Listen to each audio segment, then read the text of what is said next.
We're about news, commentary, conversations, truth, liberty, and God. We stand for American values and our flag. We believe that the Constitution is a document that fortifies rights already given to us by our Creator. We will not apologize for our love of God and country, ever. We are Right America Media.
All right, never ever forget that the opinions expressed on this program are that of the hosts, guests, and callers, and not necessarily those of Right America Media or Government Integrity Project or anybody else, because we have to give that disclaimer. I love my disclaimers. Welcome to a brand spanking new edition of Granite State Live. Great to have you along on this Tuesday evening, the 4th day of November. Yeah, it's scary. I'm your host, Keith Hansen, the unapologetic contrarian conservative, never apologizing for my toxic white masculinity. As I've said many, many times before, my doctors consider it a pre-existing condition because I was born this way. Never apologizing for my Christian faith, heavily armed as always. Our call-in number, if you'd like to be a part of tonight's program, make that nice and easy for you. 833-603-TALK. That's 833-603-8255. And if you would like to be featured via video link, just send a request in granitestatelive@gmail.com.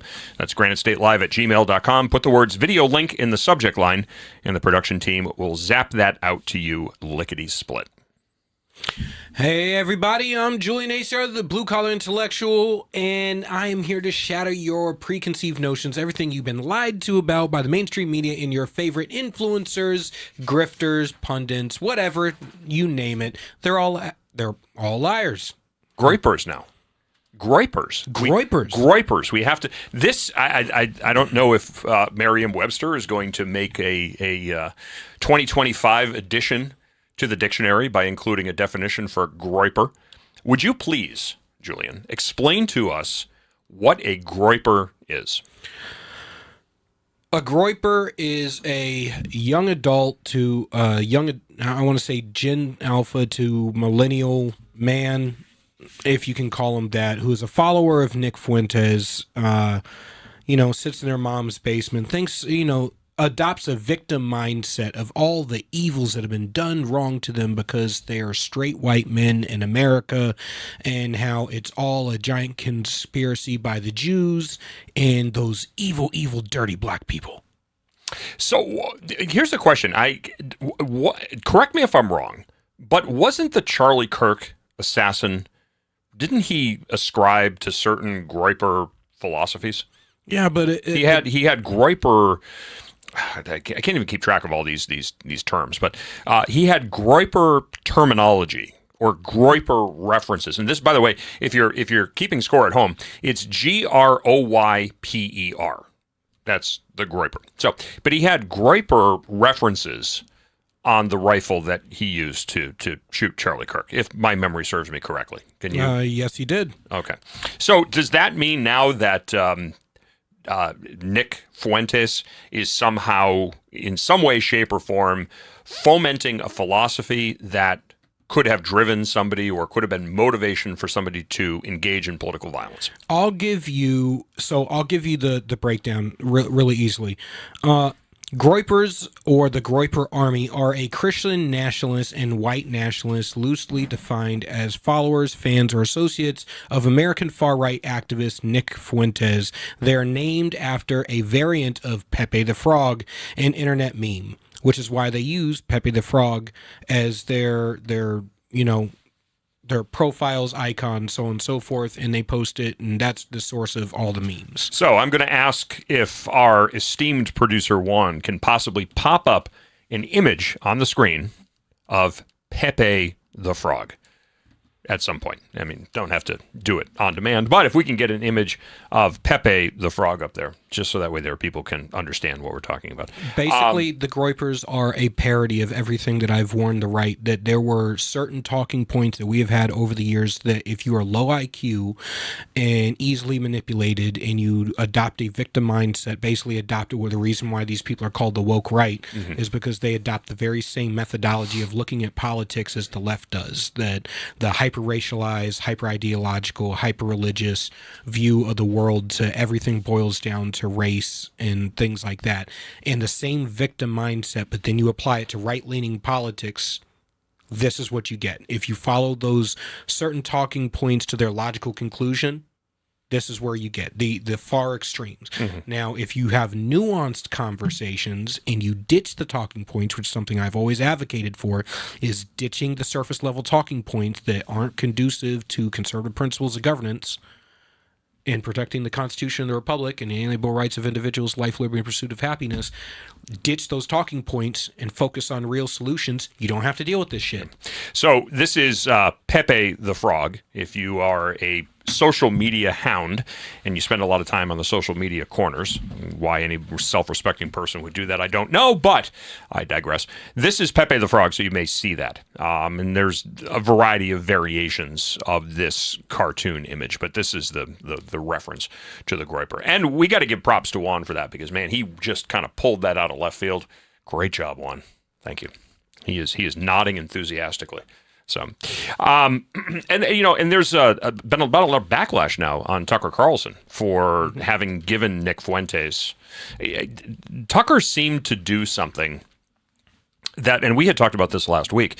I can recall many CPACs, both in Orlando, Washington, D.C., and Dallas, where Nick Fuentes and his group of 20-something wannabe influencers have now literally been chased out. He would step foot onto the property, and it would be probably 10 minutes until CPAC security and hotel security, venue security would chase him off. And they were chased out of Turning Point events as well. It is that he's not something that has been widely accepted on the right, not by any means. And especially not the establishment on the right, and not even in the main America First movement. He has become popularized because once everyone canceled him and he went off to the dark corners of the web, along with all the influencers, along with all the people who should have never been canceled. Like I said last episode, I'm a free speech absolutist, so I don't believe in canceling. But when they canceled all those people, they created a community over there. And when they came back to X, they came back with more followers, stronger, and better than they were before. And now, since they came back to X, originally all the influencers on X that hadn't been canceled, all the mainstream people like Candace Owens and all of them, who started to interview these people because they were edgy and they had these things to say. And Nick Fuentes has always packaged the white male victimhood in real issues. Real issues. Like I said last episode, white men have been a target over the past 20 years in the United States. See, but as a black man, you can say that. I can't say that, because if I say, white men have been targeted, then and of course I'm being facetious, because throughout the duration of my career in media, I have made it a point to say the things that other people say. Oh my God, I can't believe you said that. I can but thank say God it somebody not just did. because I'm a black man. I say it because I'm a biracial black man. I've said it continuously. In a race war, there is no winning side for me.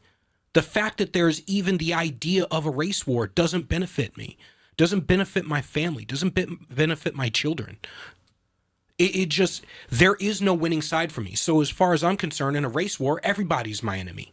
Because the idea that anybody thinks that I should have to pick a side, I say screw you.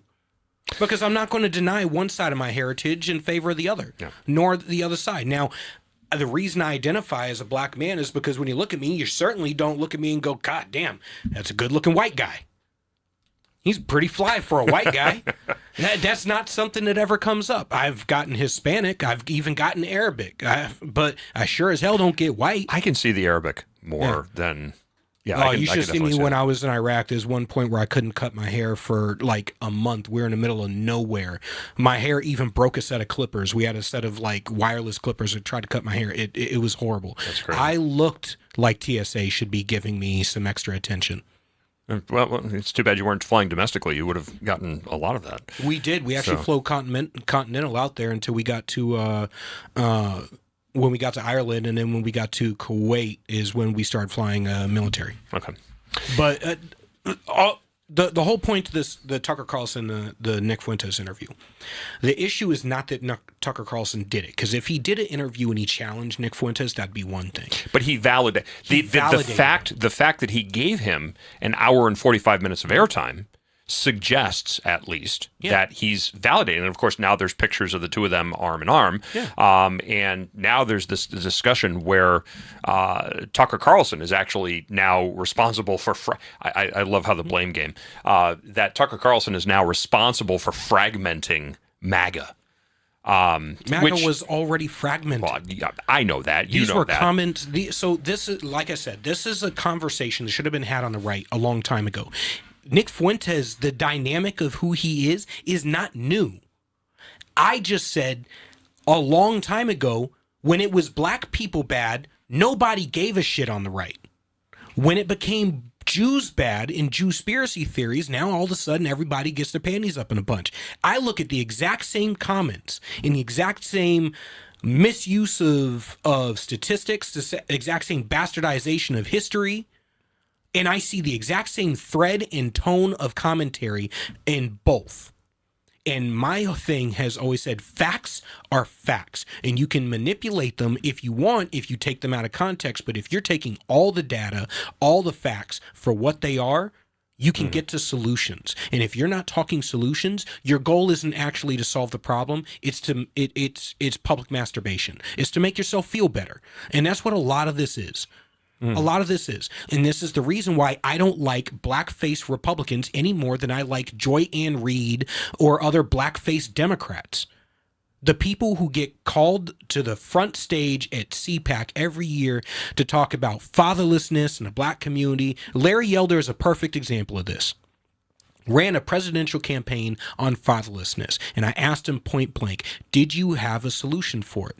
You could have told me you wanted to rewrite the tax code to incentivize heads of household. You wanted to deregulate the inner cities to allow for massive amounts of capital investment and entrepreneurship. You could have told me you wanted to get rid of stupid regulations that require a $5,000 license to open a barbershop or to be able to cut hair. You can either cut hair or you can't. And we're going to find out real quick when people walk out of your barbershop with a bowl cut. However, instead of doing that and instead of telling me he wanted to do tangible things that would have opened up the black community, especially men in the black community, to be able to be stewards of their community, have safe communities, to be able to arm themselves, to protect themselves against, without being racked up on gun charges by their local prosecutor who hates guns, because every blue city in the country wants to ban firearms.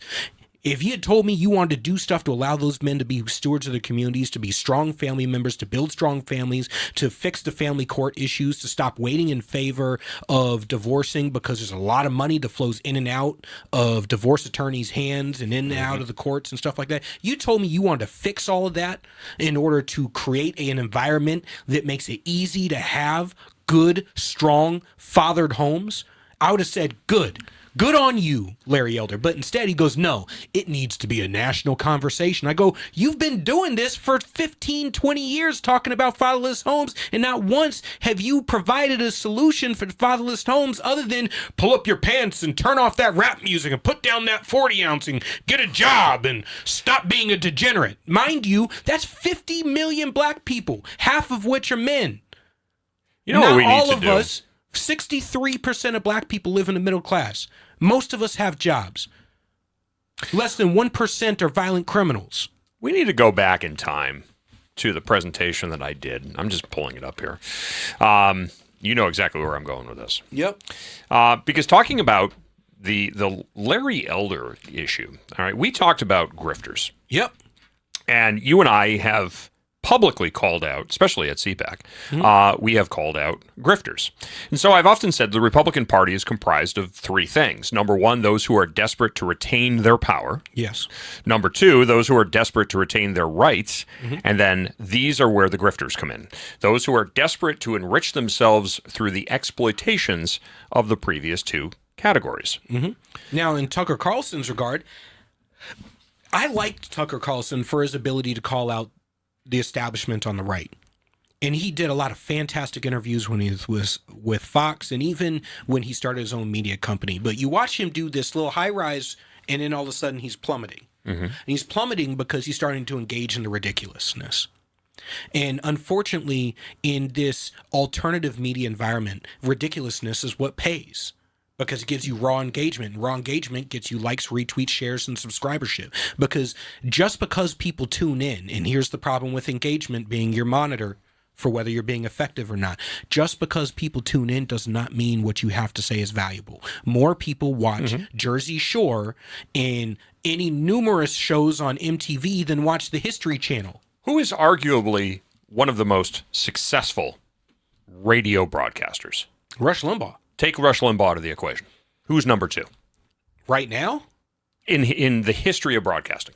In the history of broadcasting, I wouldn't know. Who got a $100 million plus contract on Sirius? Friggin' Joe Rogan. Howard Stern. Oh, all right. Howard Stern, yeah. What did Howard Stern do? He pushed the boundaries of what naked strippers, Yeah. midget, midget strippers, and fart jokes. Yeah. I mean, so talk about appealing to the lowest level of society. Outrageousness evidently does sell. Yeah. People don't want, how many, you can go anywhere and you can get, the network logoed coffee mugs and everybody sitting around talking heads and, what are your thoughts? Oh, well, here's my analysis of this, that, and the other thing. But, if you really want to push the numbers, start telling fart jokes. Start telling off-color jokes. I mean, have strippers, come in and start talking about how many people that they've been, sexually intimate with over the course of their career. That's what's really going to drive your numbers. And I got to be honest with you.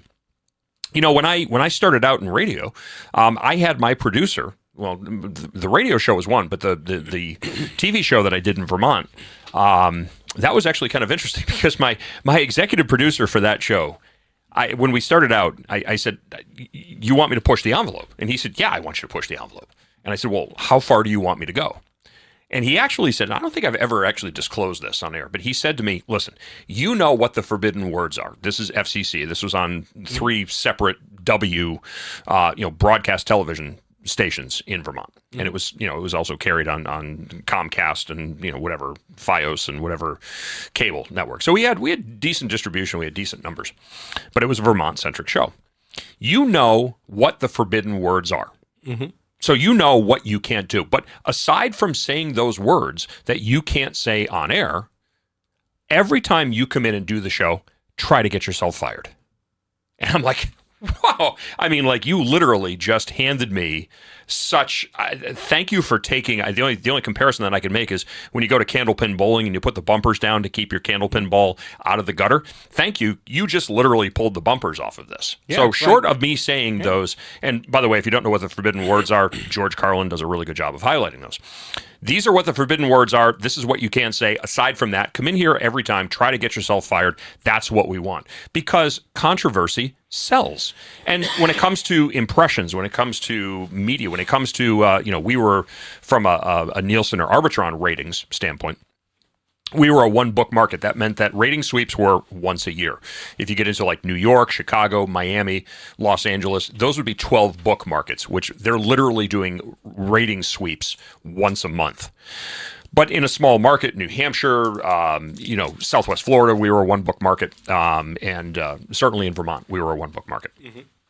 That being said, all that matters is how many people are watching. You could have 500,000 people. My nationally syndicated show, I average about 400,000 listeners. Okay, you could have 50,000 of those people liked what I was saying and actually wanted to hear it, and the other 350 or 400,000, however many I had said initially, I think we were 400,000. So say 50,000 liked what I said. 350,000 people hated me, and if I were drowning, they would throw me an anchor. Mm-hmm. What mattered to the advertisers? 400,000 people are tuning into your show, and they are listening to that show for a period of time that exceeds 12 minutes at a time. And that's all that matters. And here's the problem that I said was going to be an issue on the right when you start allowing these people. One, in the conservative movement, you should gatekeep to some degree the people who are going to be leaders of the movement. And when I say leaders of the movement, I mean, who do you give the speaking engagements to at CPAC? Who are the ones that are going to be in the C-suite when you're out there pushing your message? Who are the people who are going to be the microphones for the movement? Who are going to be the ideological progenitors for the next generation? Who are the ones going to be the mouthpieces for everything that you stand for? And we allowed those people to be people who were Democrats 5 minutes ago. Conservatism is a journey. You don't just show up here and immediately get it. You sure as hell don't go from being a vagina hat wearing leftist yesterday to all of a sudden you're sitting in the Oval Office at a round table going, I'm going to bring you 40% of the black vote. Why? Because I'm a loud black woman and you can't silence me. This is why I always called bull on Candace Owens being the person who is going to get 40% of the black vote. Mm-hmm. You cannot tell me you're going to get 40% of the black vote when, one, you're a black woman, you're not talking directly to black men, which means your audience is black women. They vote 93% Democrat. And what is your main issue? Trashing black men. Mm-hmm. You're not going to do it because you're telling me that would be like me calling my wife fat and expecting to sleep in my own bed and get some tonight. That's not going to happen. Or picking a girl up at a bar, that's like negging. You know, a very interesting way of putting things. Yeah, Julian. You know that. I do appreciate that. Yeah, there was that college thing for a while. The pickup artists used to say negging was the way to pick up girls. You gotta hurt their ego a little bit, and you gotta mess with them a little bit psychologically, and then after you manipulate them enough, then you can get them into bed with you. That's basically what you're doing when you're putting. If I can destroy. So tune in at 10 o'clock, so that way we're going to get the psychology of picking up women with Julian. No, but when you talk about the transition, there is something that is very compelling about people. And for some reason, there's two people that come to mind. Mm-hmm. First person is Byron Donalds. Yep. Second person is Vernon Jones, former Georgia congressman. Yep, I know Vernon. And developed a great relationship with Vernon. And I've known Byron since, again, before. But Byron used to be in the reverse mortgage business. Mm-hmm. And he was not always a conservative. And Vernon Jones was a Democrat who switched. So it's very interesting when you have conversations, especially with, I'm not going to say with black politicians, but with black Americans that have now made the switch from Democrat over to, and it's one thing to become a Republican, it's another thing to become a conservative Republican. And it's, a Cadillac is a car, but a car isn't necessarily a Cadillac. Yep. A conservative is generally going to be a Republican, but a Republican is not necessarily a conservative. We obviously have rhinos. Christopher T. Sununu, perfect example. But getting back to the grifter thing, because I think we're talking more about the grifters and the false prophets that exist. What is a grifter? Starts an organization rather than finding a role within an existing organization or effort. Why? Because you can monetize it and you control the monetization. Specifically, you control into whose pocket the monetized effort flows. And it gives you direct access to the donors. Yep. Number two, and this is a big one, and this, by the way, is a list that Julian and I came up with during a 2-hour conversation 5 years ago. Talks constantly about the problem without context or offering meaningful solutions. You just said that with Larry Elder. And this is the problem. People, the problem is X, Y, and Z. You know what we got to do? X, Y, and Z. Rally, rally, rally, clap, clap, clap. Oh, what an inspired speech. Mm-hmm. But, okay, so great. Thank you for telling us what the problem is. I mean, we were just kind of doing a mocking of what a typical CPAC speech was. Yeah. Rousing applause, America first, America's great, capitalism, yeah, Republicans, yeah, Trump, yeah, China bad, Democrats bad, communism bad, America great, yay, wash, rinse, repeat. we know what is good. At least we should. As a Christian conservative, I know what is right. I don't need you. I don't need an influencer. I don't need X or Twitter or any of these other bullshit social media programs to tell me what's right and what's wrong. I know in my heart of hearts. If there were no laws, I would still have my own internal moral code that would guide my behavior. Simple and easy. So I know what the problem is. I don't need you to tell me what the problem is. What I need you to do is to tell me meaningful pathways. And this is the big issue that I've always had with CPAC. You go out, you rally the troops, but what you don't do, and this is exactly why I've said CPAC is just a sea of grifters, because there is never a call to action. There is never a meaningful path, assuming that there were to be a call to action. Hey, this is what you need to do. Go back to your communities, go back to your home state, go back to your city or your town, and this is what you do. Screw that. I said it. So back when we started doing CPAC in Orlando and in Texas, I told Matt Slap and Mercedes Slap. I met them in the cocktail lounge at CPAC in 2021 in Orlando. And I told them, you know what would be fantastic? Do one of these CPACs in every deep blue city in the country. Do one in Detroit, do one in Atlanta, do one in LA. And then at the end of it, Donald Trump has to be the one to do it because he's the only one who has the microphone and the ability to rouse the crowd the way he does. Say, all right, everybody at the door, a bunch of pamphlets, go out and we're going to knock the entire city of LA in a day. And 20,000 people at CPAC could have done it. CPAC Seattle. There we go. Yeah. CPAC. We're going to door knock the entire city because guess what happens? One, there's two things. Everybody just rolled into CPAC for the day and you just all meshed with the people in town and they realize you're not a bunch of degenerates. I hate to tell you this, but the vast majority of people at CPAC wouldn't want to do that because they would have to go out into communities that scare them. That's the problem. Yeah. They're scared of those communities.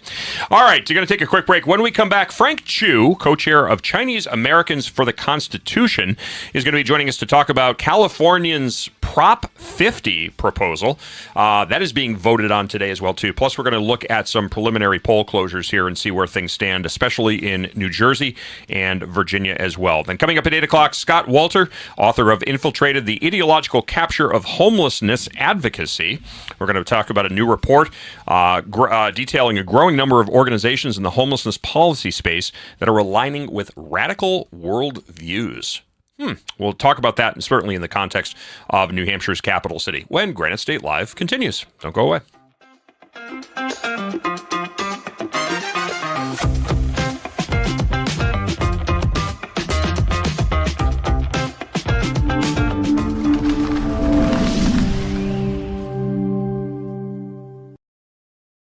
New Hampshire Republican Governor Kelly Ayotte has been making a lot of noise about how she's funding education. The Republican budget she just signed provides more money for education than ever before. She even bragged the other day that New Hampshire is top 10 in the country when it comes to funding our children's education, as if giving money to school systems has anything to do with learning. If you look at the math, and if you got schooled in New Hampshire, the odds are good it's not your best subject. It's the exact opposite. The more money we throw at schools, the less kids learn. We're committed to wasting money on an experiment that failed, unless wasting money to drive parents to homeschool their kids was the goal. We prefer to pick on Democrats, lower hanging fruit and all that, but our rhetorical woodshed doesn't discriminate. If that sounds refreshing, you need to check us out. This is Steve McDonald for GraniteGrok, and we'll keep shining the light on them for you. This could be the moment we've been waiting for, the chance to feel alive. And I raise my hands to the sky, what a feeling, time to feel it. This is where it all begins.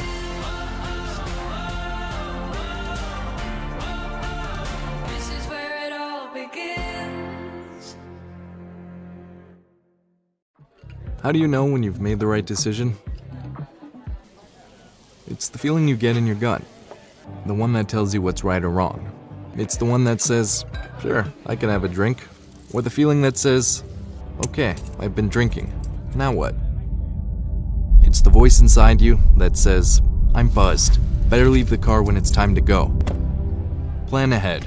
Catch a sober ride. Buzz driving is drunk driving.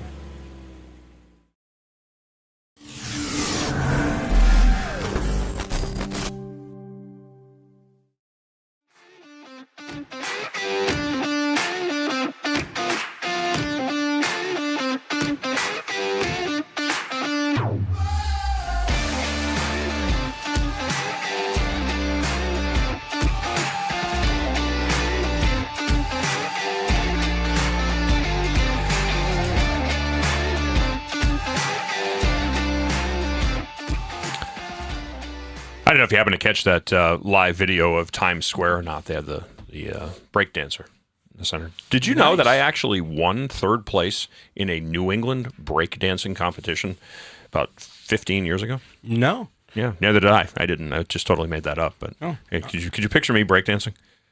Honestly, I've seen. Honestly, No. I used to break dance out in the military. Or when I was stationed out in California, I used to go to clubs and show out and stuff. I have seen like 70, 80-year-old men break dance. I've seen fat people break dance. I've seen some of the coolest damn stuff. The dance culture in California is so amazing. Yeah, I'm not that spry. I'm going to be honest with you. I mean, I'm still. I can move. I mean, obviously, I have to for my career outside of radio. But, yeah, I'm not that spry. I'm doing head spins, and that's just kind of crazy. I can't break dance like that, but I can still dance. I can still really, really dance. So just about 7:34 right now. Polls closed in Virginia at 7 o'clock, at least for the election for governor in Virginia. Democrat Abigail Spanberger has a slim lead, although the title race, and I think the bigger surprise here, is candidate Jay Jones for the Attorney General's race.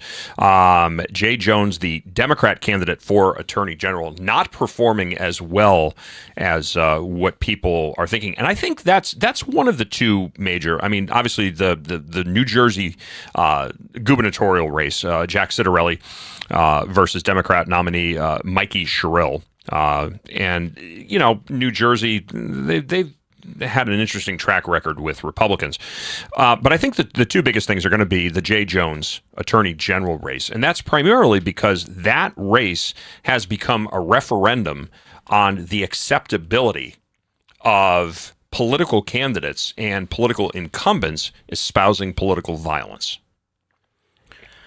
Well, you know what? Espousing political violence has become such a common thing these days, and I always err on the side of, one, not calling for revolution, not calling for this is a civil war, or using rhetoric like that, because logically... We're not talking about that. We're talking about actually Actual calls. violence, No, yes. but I mean calls for people to go out, specifically naming individuals and saying that person should be taken out, or more to the point, that their children should be taken out. And that's the most egregious thing. Exactly. It will be, and I don't think we're going to get to it tonight, but it will be certainly interesting in perhaps next week or the week after to start to dissect that inevitably with whatever winds up happening tonight. That one is a big race. The New Jersey governor's race is a big one. And then also California Proposition 50. This is where voters in California deciding on whether to temporarily set aside nonpartisan redistrict commission and allow Democrat-dominated legislature to determine the congressional redistricting for the next 3 election cycles.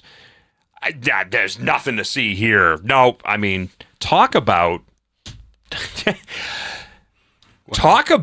changing the rules as you go. Well, what can you expect? What honestly do we expect from Democrats? And I'm just going to call a spade.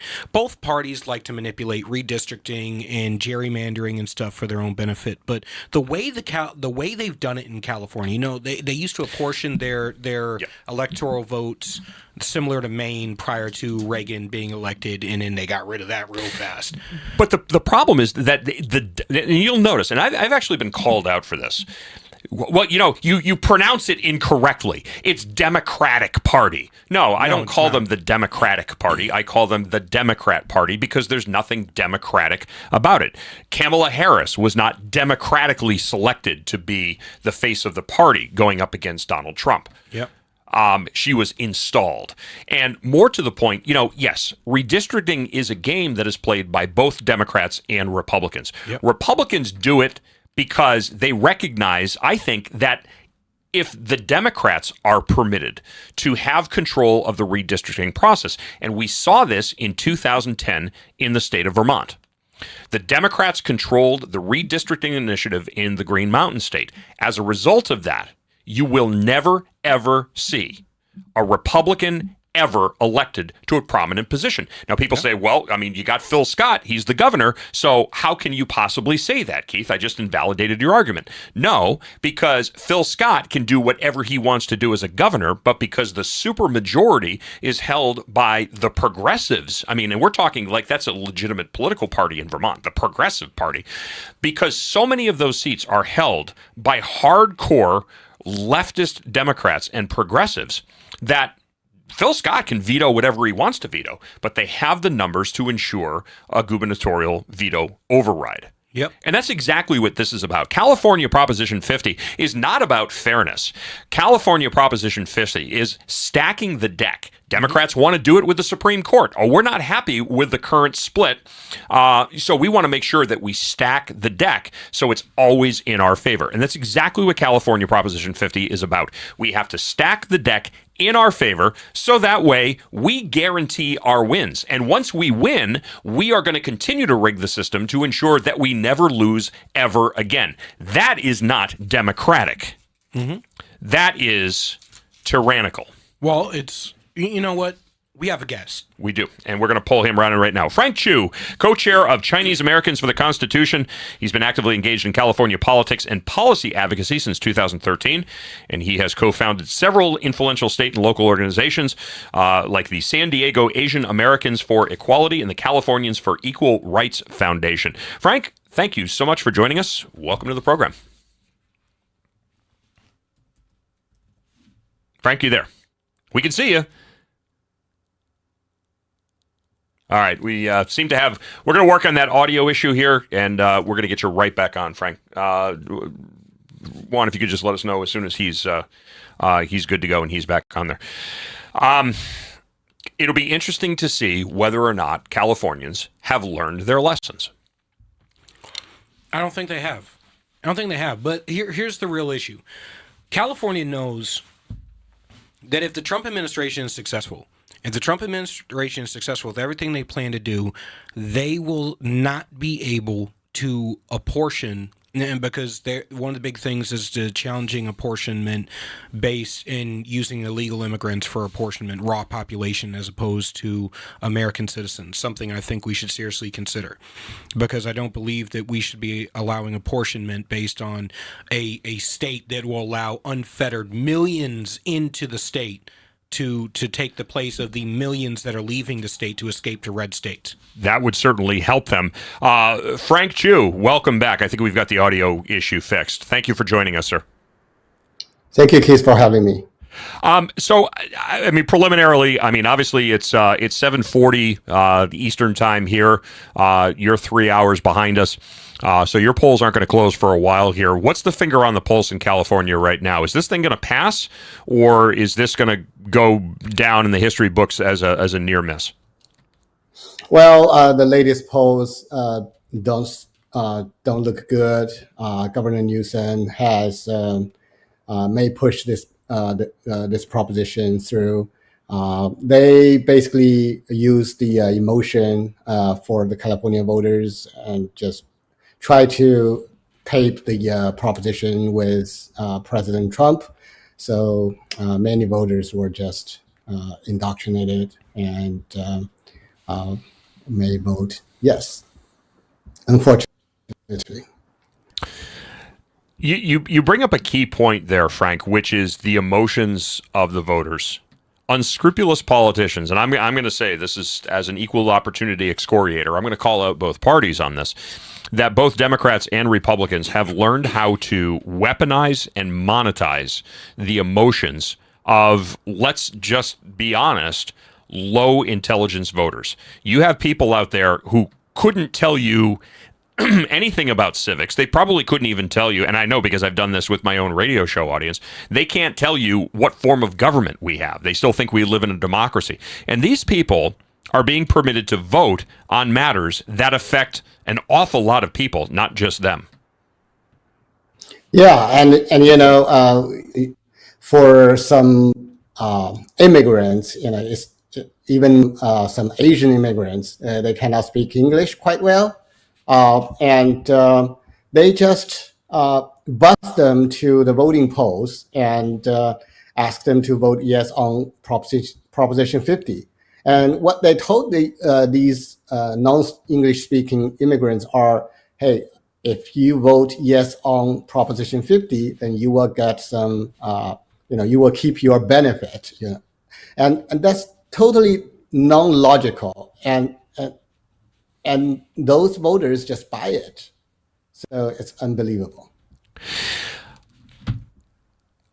At what point do we have to say, in order for, I don't believe that there should be government control of many things, but we have laws because behavior, certain people have to have their behavior controlled or constrained for the benefit of the whole. That's what a law is. It's an action or a motion that controls the behavior of a few for the benefit of the whole. There is seemingly no honesty and no transparency in any of these campaign ads. And I guess at what point do we have to look at this legitimately and say there has to be some type of control over the material that's being put out? Because this is a flat out lie. You have people that do not speak English, that are relatively new to this country. They're still in the process. And listen, I'm all for legal immigration. Move to this country, assimilate, become a part of the fabric of this country, maximize the opportunities that this country has, and become as successful as you possibly can be. Live the American dream. But again, you have dishonest politicians, more so on the left than on the right, but it still occurs on both sides of the aisle, that exploit the vulnerabilities of their target audience, fully exploit those vulnerabilities for their own benefit or gain. It is dishonest, it is immoral, it is unethical. And what would you propose could be done to try to control the outright lies that are being put out there in an attempt to try to win votes and sway elections? Yeah, that's basically what we do in the Chinese Americans for the Constitution. So we passed out door hangers. We actually passed out 70,000 door hangers to low information voters, and just state some facts that the California voters have already passed two propositions back in 2008 and 2010, and told the politicians that we don't trust them. We don't trust them to draw the political maps. And now they just wanted to pass Proposition 50 to amend the Constitution again and to temporarily let the politicians to draw the maps. So we put out the facts to the low information voters and got a really good feedback. And the second thing is we have to use our lawsuits to fight against them. In my other organization, Californians for Equal Rights Foundation, we sued several public agencies because they lied to the people, to we the people. For example, in San Diego Housing Commission, they just say, hey, we will give first-time home buyers benefit only if the applicants are not white. And they think that's perfectly fine. And we think, no, it's not right, and it's a lie, that it's for equity, and it's a blatant violation to our Constitution. So we sued them, and they rescinded their program immediately. So that's how we win. We fight and win. And also for the voting system, I just saw the news that the Trump administration, Department of Justice, they started to look into the California voting system. They figured that illegal aliens are now receiving the mail-in ballots from the California Register of Voters. So they are looking into it, and I believe that will be a case. And We will fight even after today, fight against the Proposition 50 from the federal level and also from the grassroots level. So, for Chinese Americans for the Constitution, what would you peg in? I mean, you don't have to give me an exact number, but just ballpark. What's your budget annually? Actually, we are in a low budget, about $20,000 for this campaign only. But we have 150, 160 volunteers and up and down the state, and we worked very hard. We walked a lot, so to pass out the 1,000 door hangers and talk with a lot of voters. I mean, 70,000 door hangers is no small feat. I mean, that's a great job.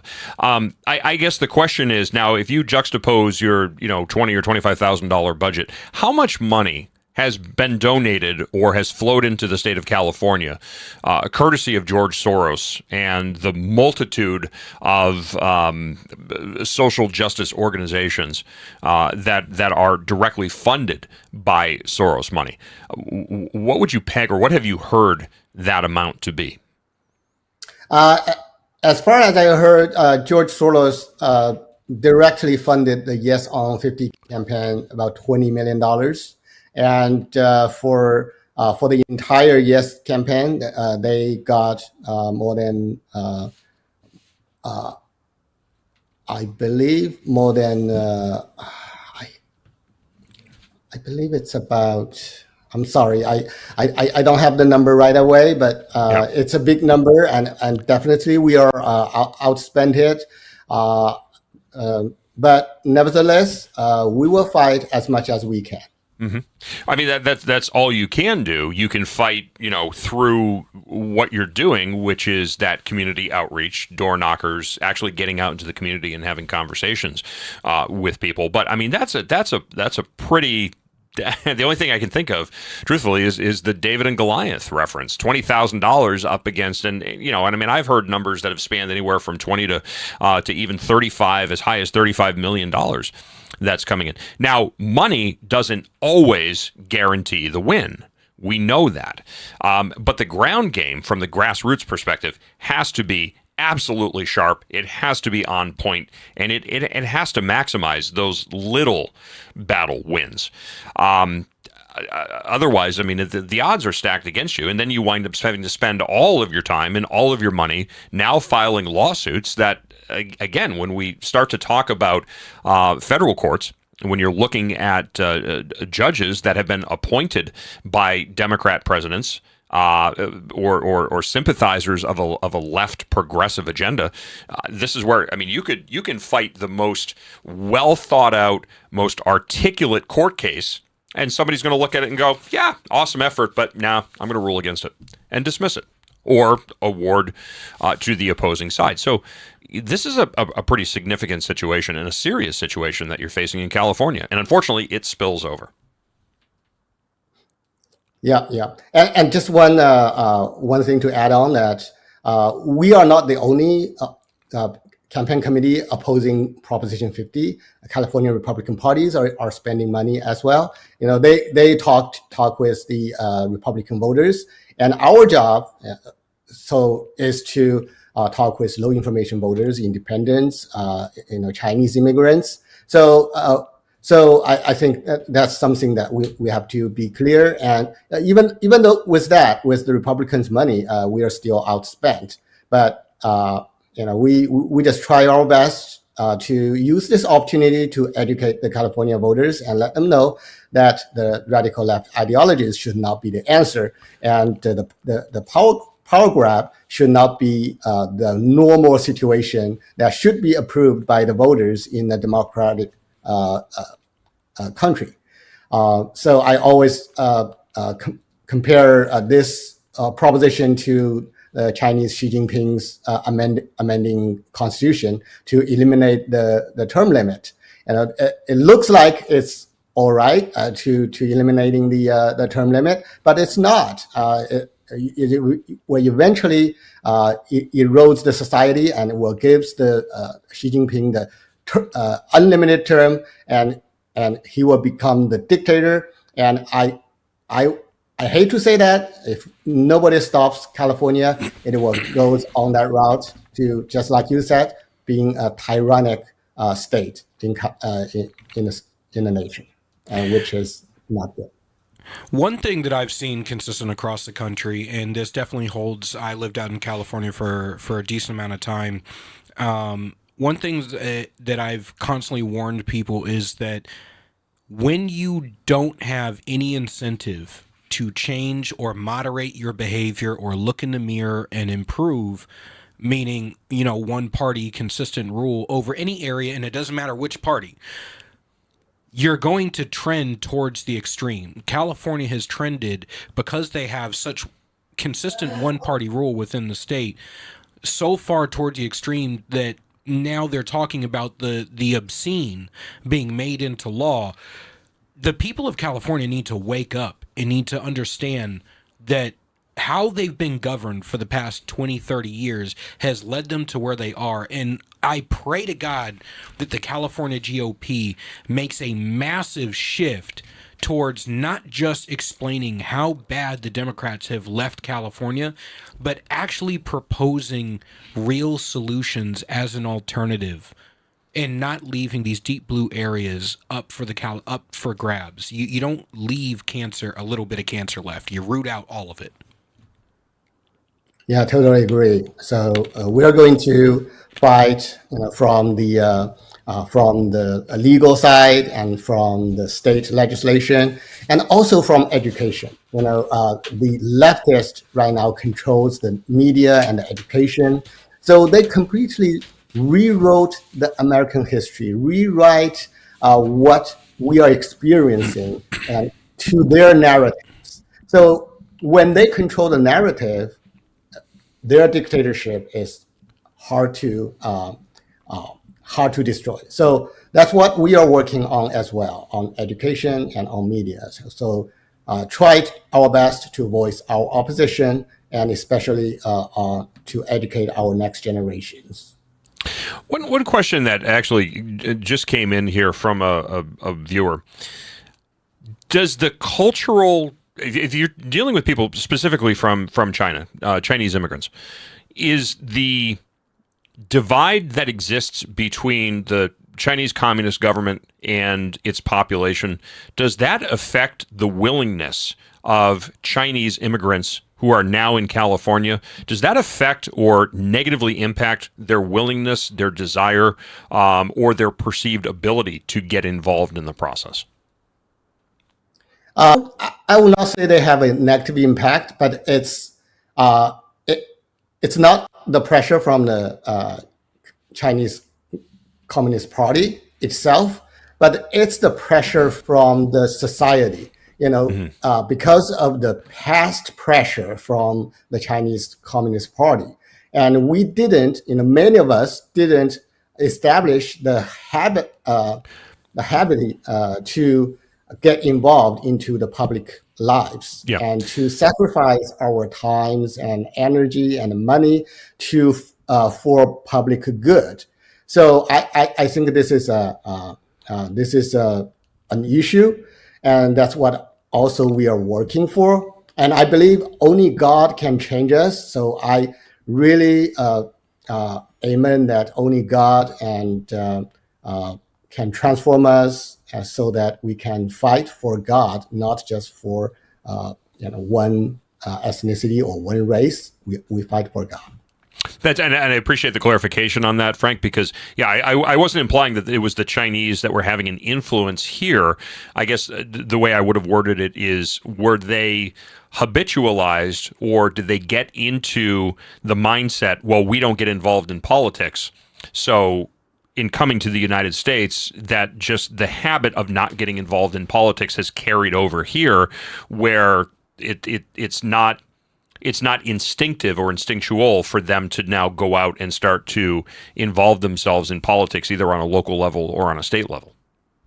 Yes, you're exactly right. Because when we were in China, we basically were prohibited to participate in public life. Otherwise, we will be censored, we will be punished. So when we were in this new country for us, and we were not used to get involved into public lives, and we whenever we spoke up, we were afraid of being retaliated against. We were afraid of being smeared. So only if someone is really strong in faith and be equipped by our Lord, and then okay, so this is the right thing to do. We need to get involved into politics, because if we don't sacrifice, who will? And I believe that's the only way we can get more and more immigrants to get involved into local politics, and that's why we need faith to get introduced into the politics. Frank, we just have a couple minutes left here. So I just want to close on a final thought. You being in California, you obviously having grown up in China, you understand, you've had experience firsthand with the Chinese Communist Party, the Chinese Communist government. When you look at Gavin Newsom, when you look at the tactics and the techniques of the California Democrat Party, what parallels do you see there between the types of tactics that you would see exercised, or even just the methodology of governing in Gavin Newsom? Can you draw a comparison between what you see and what you saw in the Chinese Communist Party?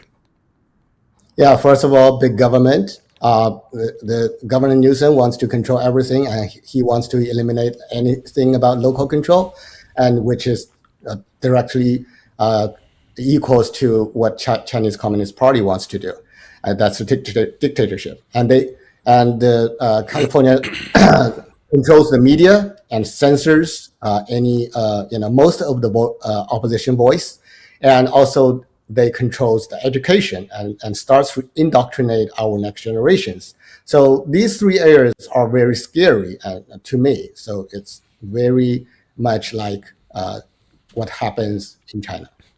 Well, Frank, I appreciate your perspective on that. I mean, you've seen it firsthand. For you to be able to draw those ominous parallels between what you saw there and what you're seeing here, I think for any rationally thinking, critically thinking adult, that should serve as a wake-up call. But unfortunately, I'm not exactly an optimist in this arena. I tend to look at it and say, yep, with the low information voters, they're going to make the same mistake over and over and over again. Frank Zhu, co-chair of the Chinese Americans for the Constitution. I wish you all the best over there in the People's Republic of California. I hope things work out for you. I'm not too optimistic, but hopefully maybe a common sense wave will sweep the state and you'll get back to a sense of normalcy. Thank you. All right, thank you. All right, we're going to take a very, very quick break. When we come back, we're going to have a conversation about a new report revealing how a growing number of organizations in the United States who are involved in the homelessness policy arena are aligning themselves with radical worldviews. That conversation with Scott Walter, author of Infiltrated, the Ideological Capture of Homelessness Advocacy, when Granite State Live continues. Much more coming up right after this. Don't go away.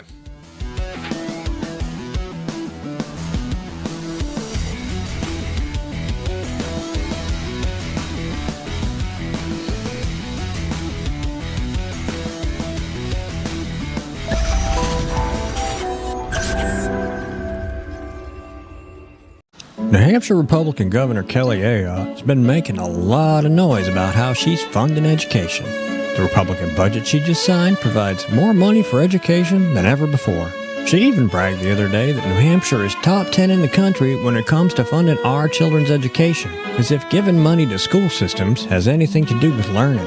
If you look at the math, and if you got schooled in New Hampshire, the odds are good it's not your best subject. It's the exact opposite. The more money we throw at schools, the less kids learn. We're committed to wasting money on an experiment that failed, unless wasting money to drive parents to homeschool their kids was the goal. We prefer to pick on Democrats, lower hanging fruit and all that, but our rhetorical woodshed doesn't discriminate. If that sounds refreshing, you need to check us out. This is Steve McDonald for GraniteGrok, and we'll keep shining the light on them for you.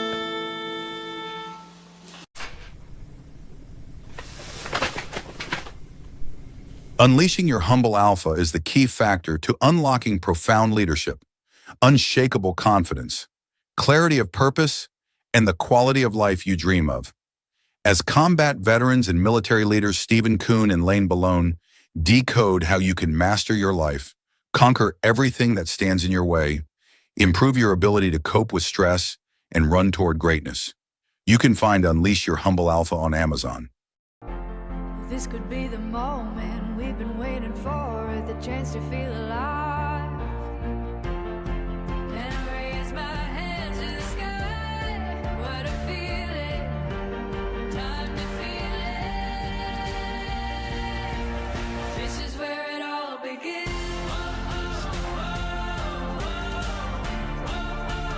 This is where it all begins. Look at that. It's so sad.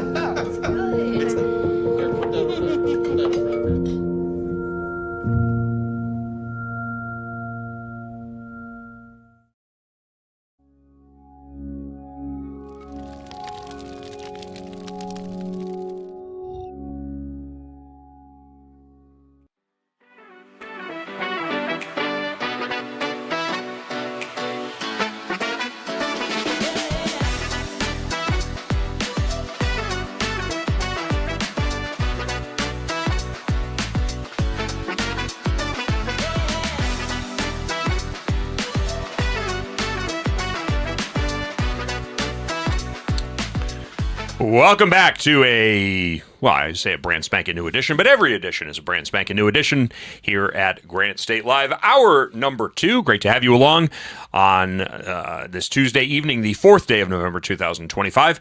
I am your host, Keith Hansen, the unapologetic contrarian conservative, heavily armed as always, never apologizing for that toxic white masculinity. Our call-in number, if you would like to be a part of hour number 2 of the program, toll free 833-603-TALK. That's 833-603-8255. And if you want to be a part of the program via video, just send an email to granitestatelive@gmail.com. Put the words video link into that subject line, and our esteemed producer one will get that link sent out to you lickety-split. All right. Hey, Julian, got a question for you. What's up? Have you been to Concord anytime recently? Not recently. Not recently. So I was down there this morning at, I don't know, it was about 7 o'clock this morning, actually. And I tell you, the homeless were out on the street corners.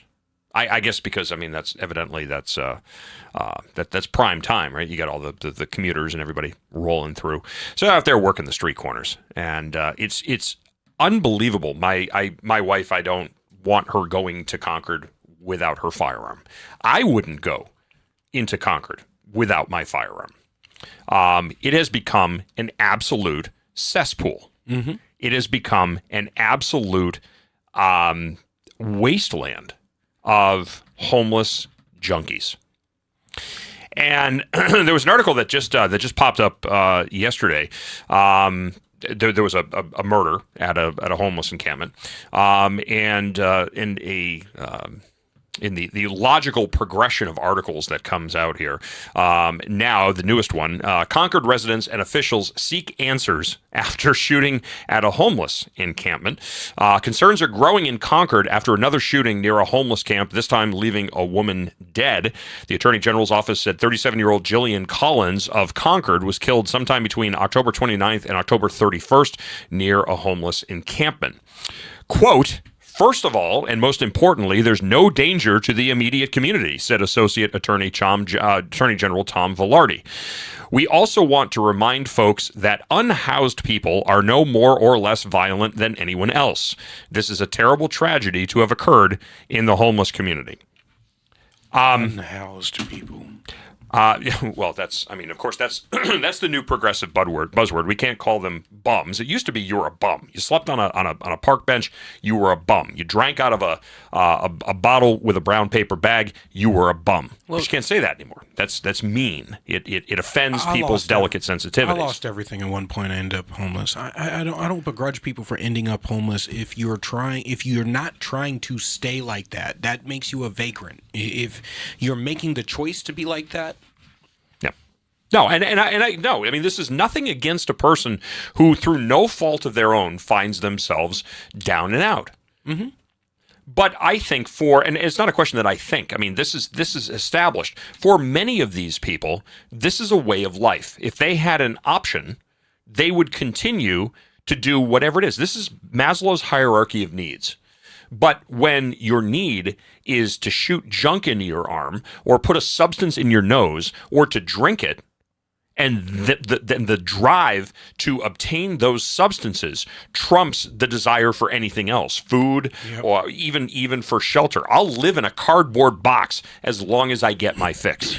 And now we're talking about brain-altering drugs. So for Associate Attorney General Tom Velarde to say, we want to remind folks that unhoused people are no more or less violent than anybody else. I hate to break it to you, Tommy. I don't know what world you live in, but the world that the rest of us live in, the more that you have somebody strung out on drugs, the more that those people spend on drugs, and the less options that they have to get money to buy their drugs, they engage in criminal activity. And oftentimes, that involves robbing people who have money, so that way they can feed their drug habit. How stupid do you have to be? I guess evidently stupid enough to be an associate attorney general to say that people who are chronic drug users are, they're no more or less violent. No, they're just in psychotic breaks as a result of their drug addictions. Their drug addictions are fueling them to engage in violent activities to get money so they can do more of what they want to do, which is drugs. Oh, but we can't call them homeless people because that's going to offend their delicate sensitivities. Now we have to call them unhoused people. For the love of God.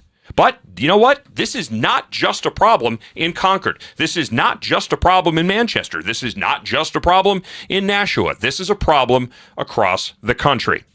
And now a new report is revealing that a number of organizations, a growing number of organizations that are involved in various aspects of the homelessness policy, public policy domain, are now aligning themselves with radical worldviews. Joining us to talk about this is Scott Walter.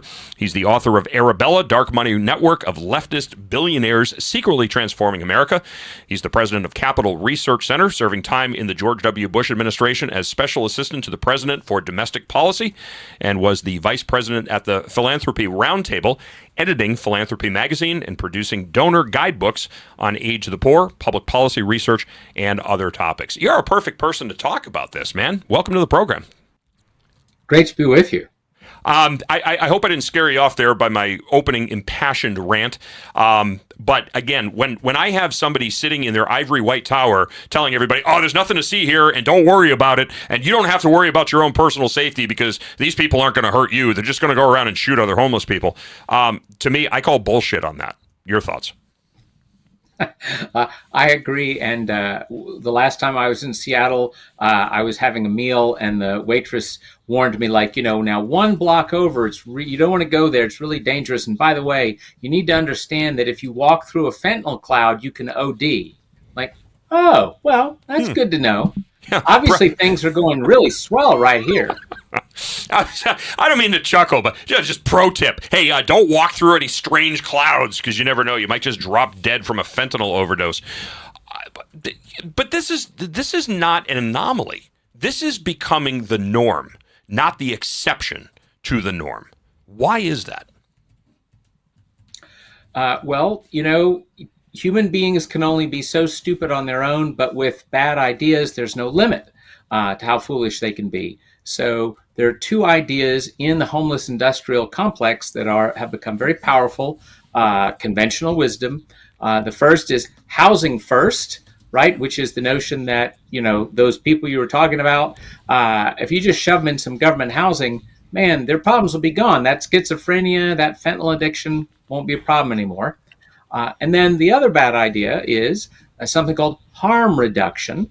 And that's the kinds of things like handing out clean needles to people who inject heroin into their bodies regularly. And again, that'll, a lot less problem if we give them that. And of course, you're right to be angry because the vast majority of Americans would say that's crazy. And if you said, well, do you want your tax dollars going to that to the tune of billions of dollars? Most Americans would say, no, I don't want my tax dollars going to that. So is this just bleeding heart liberalism, brain dead bleeding heart liberalism, or is this exploitation masquerading as philanthropy? Well, that's a great question because, the homeless industrial complex is huge and it's, not uniform. There are actually people in there who are trying to help folks suffering on the street. And then there's also the noisemakers. But you're right to ask the question because an increasing number of really radical people, as in happily violent and America hating and police hating and the rest, Jew hating. I mean, to be fair, they've got a lot of hatred. They spread it around generously. And those folks love having homeless on the street because they're props for these people's radical ideology. See, look at those guys suffering on the street. That proves America's a horrible country. All right, I've got about 20 questions that just came out of that one statement. But before we do anything, I want you to break down and explain exactly what the homeless industrial complex is. That's an interesting term. I haven't heard that one before. Very interesting variation on a theme. What is it?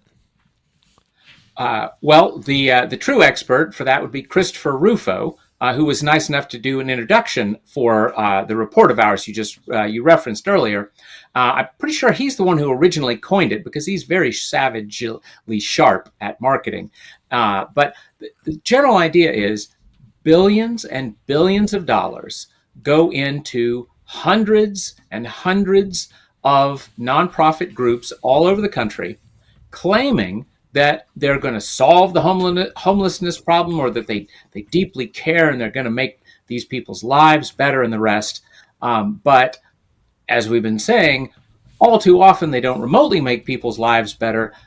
That is to say, they don't make homeless people's lives better, but they do make the nonprofits better because they snag lots and lots of those billions of dollars, many of them your tax dollars, others from foolish big philanthropies like, Ford and Pew and the rest of the gang. How much Soros money is involved in this? Because I could see the connection with where was the Open Society. Is that, am I getting the name right? Yep. Open Society. How they would. We talk about the exploitation masquerading as philanthropy. I see this as an opportunity to create a bigger situation and then have unscrupulous politicians standing up and saying, look at all of these problems. If you elect me and you give me lots of money, then I'm going to fix all of these problems for you. And of course, the problem never gets better. Problem never goes away. It just gets compounded. Well, there certainly is Soros Open Society Foundation money going into the homelessness world. Pretty much all the big philanthropies. And by the way, let's call them what they are, billionaires, right? They're actually much less accountable than your average billionaire. If you want to hurt Elon Musk, you can go torch a Tesla dealership, and otherwise cause problems for Tesla. You actually take money away from him. Nobody's taken money away from the Open Society Foundation, the Ford Foundation, Pew Charitable Trusts, and the rest. Is there a solution that you would see that addresses the issue and neuters the unscrupulous politicians? Well, a couple of things. One is that anybody who gets tax dollars to make a problem better needs to be able to prove that they're making the problem better, right? If you get money for this and your group, and you need to be able to show whose lives have you turned around, whose lives have you saved. If you can't show that, then the money spigot ought to be turned off, right? And then the bigger thing as well, although this is harder, is the most effective homelessness fighters who actually help people turn lives around and save lives, they are overwhelmingly small, neighborhood-based groups that really do engage people one-on-one and bring them back, from the brink of death. But they don't get the glory, and they don't get the big government grants. They usually can't even get the attention. Your local news media won't even go, show you the grandmother who's got 6 addicts in her basement that she's helping nurse back to life, right? They should, your local TV station showing what she does and having those men gush about how they've changed their lives. And then they should walk a couple of blocks to the government shelter down the street and show what that looks like, and ask them for examples of people that you can talk to whose lives have been genuinely helped. So I see this as kind of a bifurcated effort. The first thing is that you have to take the constraints off of public service organizations, churches, things like that. I mean, I don't remember the specific details. I'm just pulling this out of the memory bank. But there was a pastor, I believe, is in either Fort Lauderdale or West Palm Beach, who was arrested for feeding homeless people in a park. And so we don't want the community outreach. Listen, there was a point in time when if you were down and out, you were whatever, there were community organizations that you would go to. Generally speaking, you would first go to your church, and then your church would assist you if you didn't have family members or friends that could help you. But there was generally a helping hand along the way. And people very quick to say, oh, you're look at there, you have no heart and everything. Listen, I absolutely believe that people should have a safety net. There should be a safety net in place. If something happens through no fault of your own, and you know what, listen, life gets the best of you, all right, then you've got a safety net. But the safety net shouldn't be a hammock. We want to make sure that people are incentivized to get up, get back on their feet, and do what they have to do to get back into society, and we should do that. But by taking the power away from smaller churches and community organizations, it creates this sense of dependency. The second thing that fuels that sense of dependency is the path of least resistance, which is very loose and liberal laws that permit vagrancy, that permit panhandling. Oh, it's insensitive to say you can't panhandle on the side of the highway. Well, listen, if that's what I have to do to feed my drug habit, then that's what I'm going to do. And if the local community says I can stand on the street corner and have all of my worldly possessions in stolen shopping carriages, and I'm standing there begging for money, it's an eyesore. Nobody wants to walk through that community. That's probably not someplace that people would want to walk with their kids. That's someplace that people wouldn't want to take their kids to a park, lest their child, 2 or 3 years old, picks up a dirty, used hypodermic needle. And that child risks a hepatitis infection or an HIV infection. But to say that, you're insensitive, you just don't like people. Your thoughts? Yeah, no, you're totally right. And one of the things our report does is there was a huge court case, Grants Pass case. That's a town in Oregon that wanted to have its police enforce vagrancy laws, and the case went all the way to the Supreme Court. And as we documented in the report, there were 700 different lefty groups who filed amicus briefs, friend of the court briefs, saying, you've got to you can't allow towns to enforce their vagrancy laws. Why, that's violating people's rights. And it is a shocking number of groups. Obviously, it's not just the regular homeless groups. It's also, the ACLU, Southern Poverty Law Center, Council on American Islamic Relations, just on and on. CARE has a hand in that, huh? There are definitely CARE connections. If I'm remembering correctly, I need to double check the report, but if I remember correctly, Governor, speaking of people who promised to end homelessness and make it worse, Governor Newsom, I believe his top homelessness advisor at one point was a CARE official. It wouldn't surprise me, but if you're out in any major city, Los Angeles has had a problem with homeless since as long as I can remember. I was out in California I was out in LA in 1999 actually, and I was absolutely shocked at how many people were just vagrants everywhere. Even in the nicer areas of Los Angeles, you would see that. you mentioned Seattle. I was just in Seattle 6-7 weeks ago, and I was absolutely shocked. I was shocked, but I wasn't surprised. And I'm walking around thinking, boy, this is the type of place that Joyce Craig, who was the mayor of Manchester here in New Hampshire, man, this is her utopia. You've got open air drug markets. You've got zombies that are stoned out of their gourd that are stumbling around. You have people that are urinating and defecating in plain sight. You have people that can't sit outside and enjoy a nice meal because they have all of these junkies and homeless people. You've got mobile meth smoking vehicles. Scan the QR code. You can pay through Venmo. You can step into the van. It's ventilated. You can get your meth fix. I mean, this is every progressive leftist Democrat's dream city. So I can kind of understand why it's becoming now an epidemic across the country.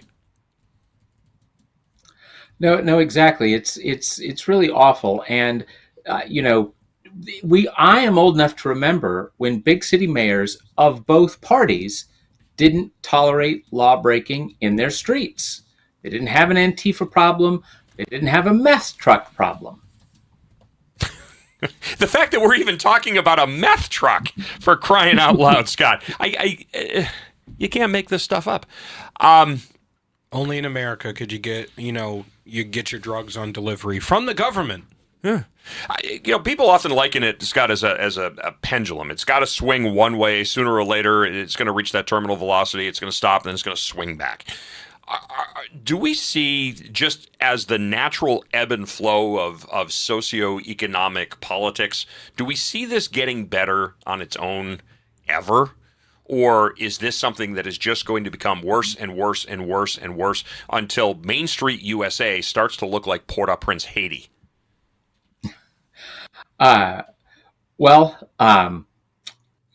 Smaller places are probably not going to get this bad. Maybe some southern states aren't going to get this bad, but as best I can tell from the really, the crazy coastal areas, anybody who is sane and to say this is crazy tends to leave, and you just get the concentration of the crazies just rises. I don't see any evidence of Portland or Seattle sobering up.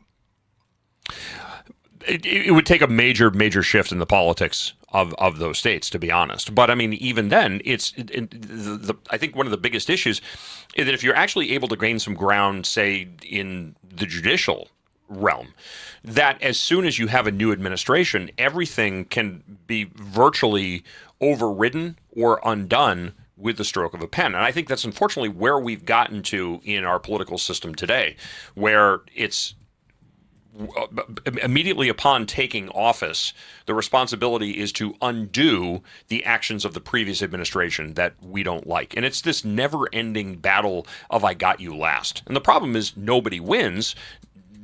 A lot of people wind up losing, unfortunately. You're right. There's been some pushback in the big lefty cities on crime. San Francisco got rid of the terrorist child, the child of terrorists who was causing terror on their streets by letting criminals out. But in the case of the homelessness stuff, I have not seen anything similar in the big lefty cities. If Mamdani were to win, I don't know where you're based physically, but if Mamdani were to win, which, all indications are right now that, and I think we can probably blame Curtis Sliwa for this by not stepping out, diluting the Republican vote, guaranteeing that Mamdani wins. If he does win, which again, it appears as though it's an inevitability at this point, where do you see the problem heading in the Big Apple? Well, that's a great question. On the one hand, he can't print money, and he has limited ability to raise taxes to do some of the things he wants to do. On the other hand, the city has elected him, and I've never met a leftist who ever minded wielding power to the furthest degree he could possibly get away with. So you have to think that things go down from here. But there's conversations, and this is the concern, especially when it comes to the homeless population. And I would go back to this article that I read from at the beginning of our conversation. Again, this idiot Assistant Attorney General here in New Hampshire, Tom Velarde. We also want to remind folks that unhoused people are more or less dangerous than anybody else. Well, when you look at Mamdami's proposal of literally doing away with the prosecution of misdemeanor level crimes, petty theft, petty assaults, drug possession, things like that, they become, if there are laws on the books, they become unenforceable. Police are literally disempowered to do anything about this.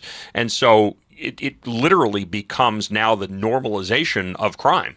And so when you combine that with, I'm not making a sweeping generalization here, but if you look at the amount of petty crime that would occur in a homeless camp, theft, drug use, assaults, non-felonious style crime, that's a minute by minute occurrence there. If suddenly now those crimes are tolerated and normalized, I can only imagine what it would be for people that are trying to run businesses there. If you have a business, we can't do anything about shoplifting. Oh, and God forbid you try to protect your store, you try to protect your assets, you try to protect your employees. We're going to prosecute you because somehow now you're violating somebody else's rights to obtain what they need to stay alive. Well, you don't do that by stealing from me.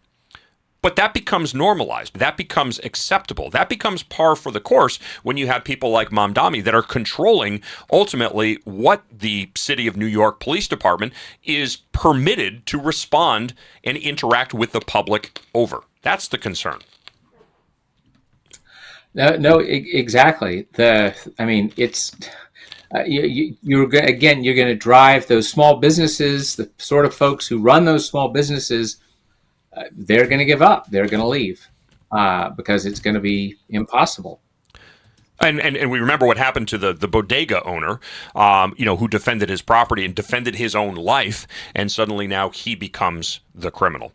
And once again, I think it's proof positive. You get what you vote for. Sooner or later, you got to pull your head out of your ass and realize you've been voting for the wrong thing. And that only comes when people become uncomfortable. Maybe this is the very thing that the city of New York needs to have its moment of clarity. Scott, I want to thank you so much for joining us on Granite State Live. If people want to learn more about this report, where can they get a copy of it? Capitalresearch.org is our main website, and just punch in homelessness. You'll find the report. Okay, capitalresearch.org. That is capitalresearch.org. Scott Walter, I want to thank you so much for joining us on the program this evening. Keep up the faith. Sooner or later, I think there's going to be a wave of common sense thinking that is going to take hold and take root and sweep across this nation. I just don't know if it's going to be today or tomorrow or even next year. It's coming, but not soon enough. Thank you so much for joining us. Have a great evening. All right, we're going to take a very, very quick break. When we come back, we're going to check in with the one, the only Jeff Crier of Boston's WSGO 99 AM. We're going to be talking about the government shutdown, day 35. And if you haven't figured it out yet, kids, this is not Republicans that are causing this. And we're going to explain this for the umpteenth time when Granite State Live continues. Don't go away.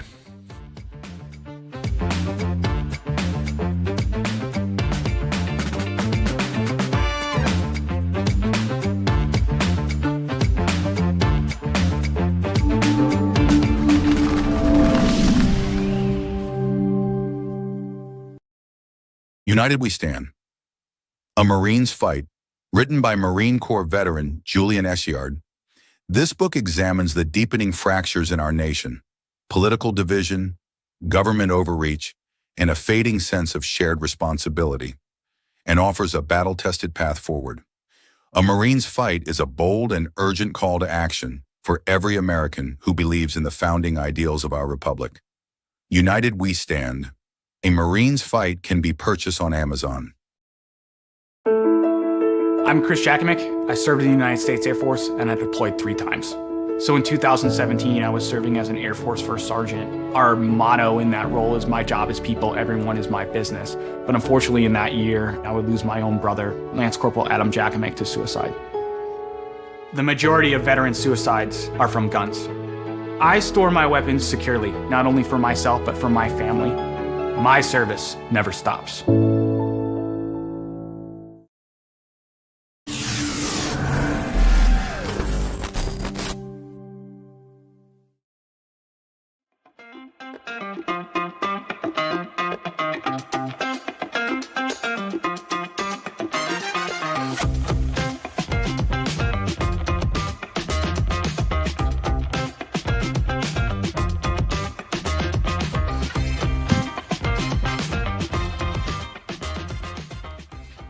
All right, welcome back to Granite State Live. All right, so the Virginia governor's race has been called, and it looks like the Democrats have taken that.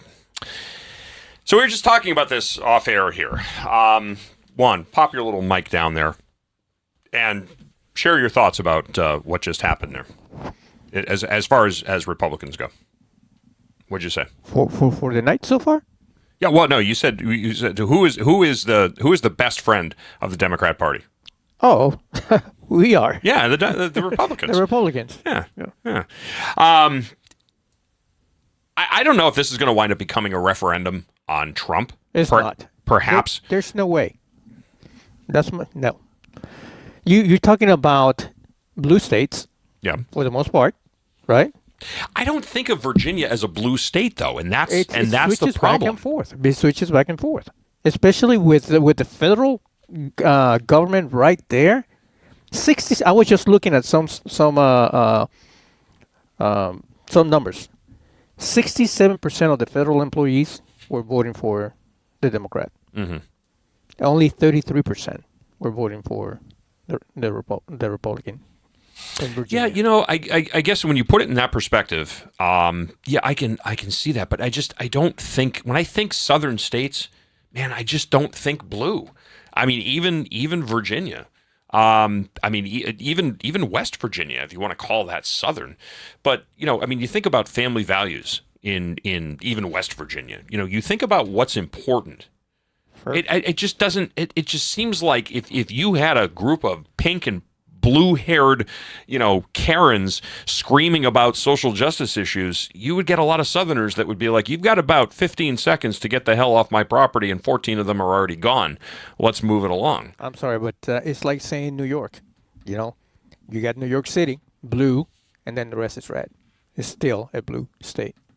All right. Well, joining us on the program, Jeff. Do we have Jeff? By the way, we do have Jeff. Okay, Jeff Crier, native New Orleanian, in his award-winning program Ringside Politics, airing Saturdays on noon nationally on Real America's Voice TV network and America Voice News. Jeff, welcome to the program. Great to see you again. Thanks for having me. What a night, huh? I don't know if you heard the opening conversation here. I just don't think of Virginia as being a blue region. I don't know. It's one of those things. I just can't wrap my head around it. Well, I think it really changed over the past few decades as more and more of these federal employees, moved into Northern Virginia. The federal government has grown. They've got taken over Virginia. So you look at like Terry McAuliffe, and a lot of Democrats have been elected. So the last governor was sort of an aberration. Glenn Youngkin was able to get elected, and it was such an exciting thing. And we were hoping he'd be able to pass it on to to another Republican, because in Virginia you can only serve for one term as governor, because Youngkin could probably have won again. And unfortunately he couldn't. So the lieutenant governor gave it a good effort. She's a great lady, a Marine, just a patriot. But, she was really behind the whole time. And looks like she's lost by about 10 points.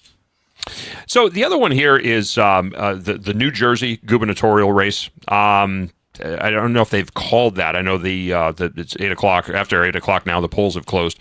Do we have a projected winner in the New Jersey race? Not yet. The Democrat is ahead 60-40 with about, just a small number of votes in. So you got a long way to go there. I mean, that is going to be a closer race, I think. According to the polls, it was very close between the two. So as a Republican, I'm hoping that that's the one victory that we can have tonight, because the rest of it looks pretty bleak. Mm-hmm. And then the other one, of course, the big one is the the Attorney General race with Jay Jones. We were talking earlier about whether or not this is a referendum on the acceptability by voters of either incumbent politicians or candidates literally espousing actual political violence.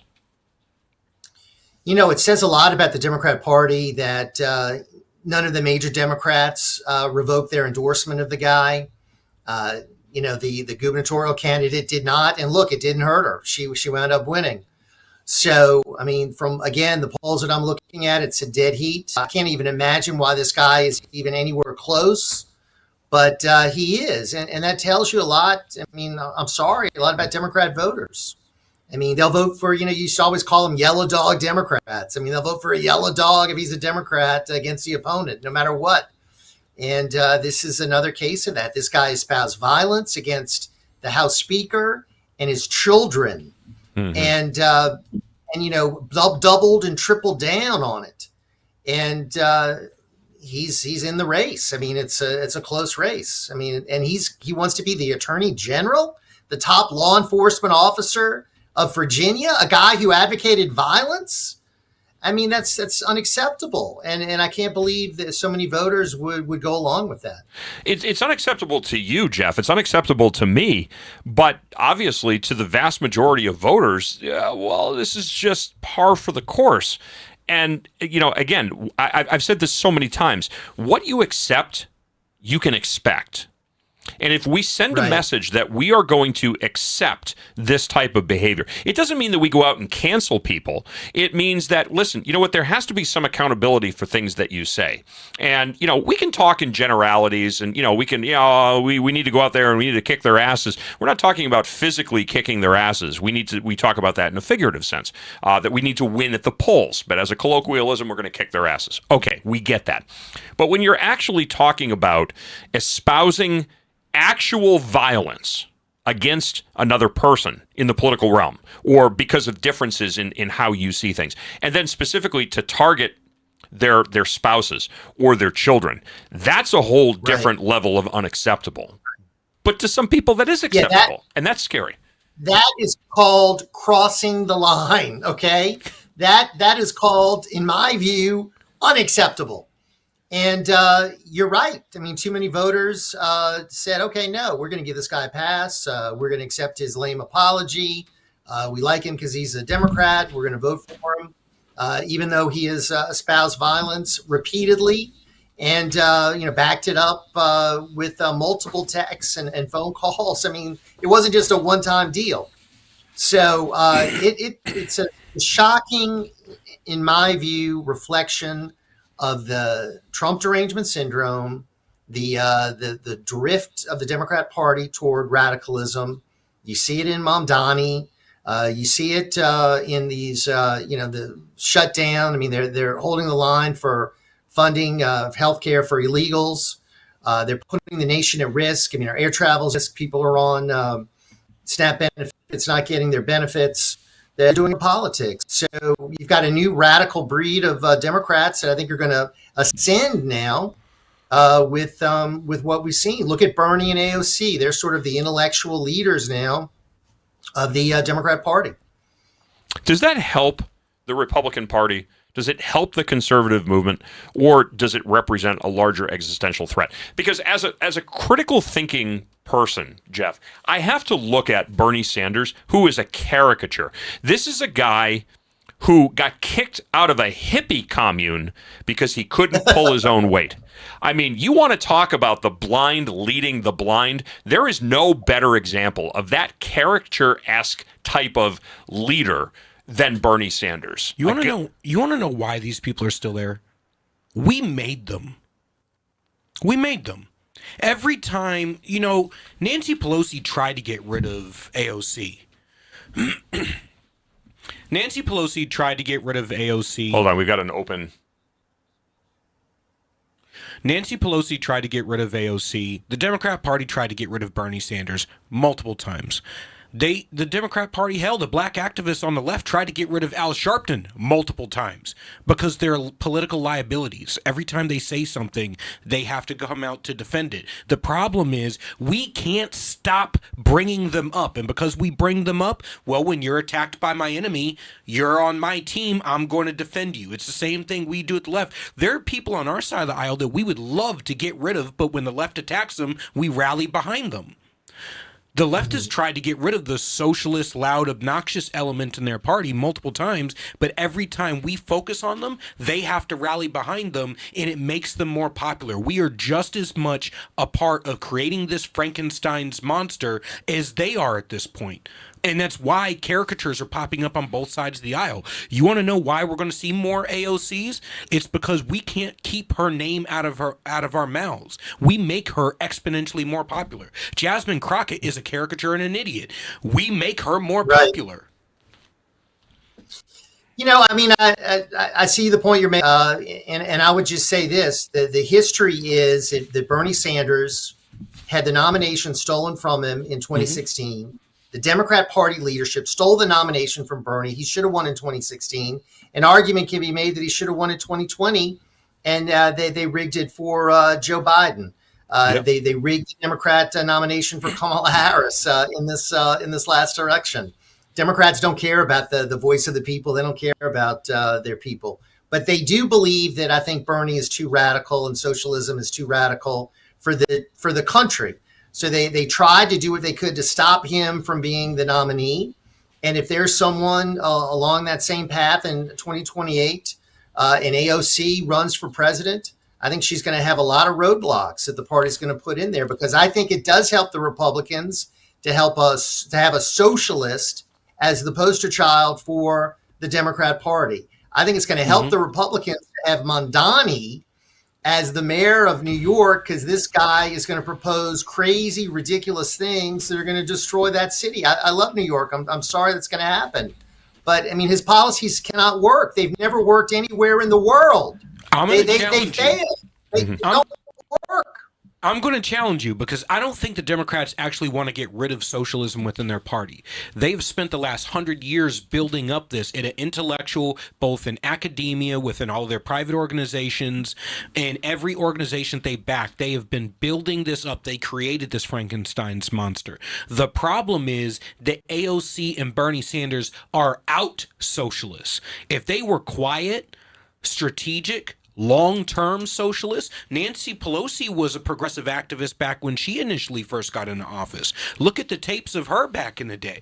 If you look at how they progress, once they get into office, all of a sudden they tone it down. Because once you're in office, now it's not about being the loud out cheerleader for socialism. Now it's about the long-term strategy, the death by 1,000 cuts, the 100-year march towards the socialist communist dystopia they want to bring to America. So let me ask you, building off of what Julian just said, Jeff, do you think that it's a strategic initiative to create a divide between national Democrats and state and local Democrats? So let the local Democrats be the idiots, let them be the caricatures, let them be the laughing stock. At the end of the day, we're all on the same team, but we're going to leverage the divide between national politics and local politics to our benefit. You know, I think there could be some thinking to that degree, because you see not just Mamdani, but you see socialists running all over the country. I mean, you have many of these cities where flat out socialists are running to be mayor, and they could very well get elected. So maybe some of these Democrats will want to have that divide. But I agree that the Democrat Party has been moving light speed to the left over the past few decades. You look at what Bill Clinton did as president, tax cuts, welfare reform, a surplus. I mean, that's viewed as like being reactionary right now. I mean, those policies that he had. So the Democrats have gone light years from where Bill Clinton governed with Newt Gingrich in the 90s to where we are today. But they don't want the late socialism. They don't want somebody like Bernie that publicly embraces it. But the de facto of their policies, I would agree, are socialists. And Yeah, it has been to see the leftward march of the Democrat Party. I wrote a column that just posted the other day about the one lone guy that I've been able to, the Democrat Party, who's not left-wing crazy, a guy named John Fetterman. One guy, and he's been ostracized, the lone guy in the wilderness. They don't want anything to do with him. They're talking about running a Democrat against him when he's up for re-election. It's kind of funny when you look at Fetterman and say that. I mean, when he won against Dr. Oz, it was like, how the hell did we somehow slide into a parallel universe?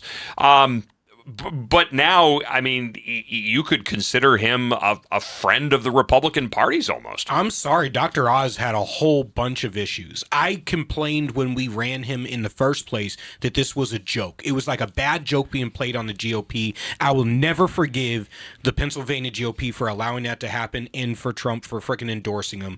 That was like a horrible freaking joke. It's a nightmare I'm still trying to wake up from because that was a race that we could have won. And I will not forgive the stupidity and short-term idiot strategy of Republicans of running with famous names because we think it's somehow going to ingratiate us with normal people. I'll give you another example. Another example is Herschel Walker. Yeah. Down in Georgia. A famous guy. A famous guy who was just a terrible, terrible kid. But one thing about Fetterman, Fat Albert. Yeah. Fetterman has a common appeal to like an average working man, working woman. I mean, he comes across as being, an average guy, working guy. And I think that appeals to an electorate in Pennsylvania where you have a lot of folks that are working hard that aren't really particularly ideological. It's a swing state. It's a state up for grabs every time. And he appeals to a lot of people because of, he's just a simple guy.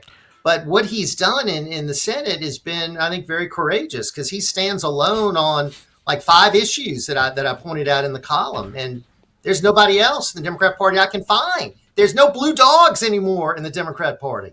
I think if the GOP wants to be serious, and I think everyone who coalesces with normal people in their daily life understands that the vast majority of people in this country are not heavily ideological. And even to the degree that they are, they're not ideologically consistent. Most of us care about paying our bills, putting groceries on the table, putting clothes on our back, a roof over our head, and maybe at the end of the week, cracking open a 6-pack of beer and watching the game, and maybe we'll get to take a vacation this year. And one day we'll retire and hopefully pass down something to our kids other than debt.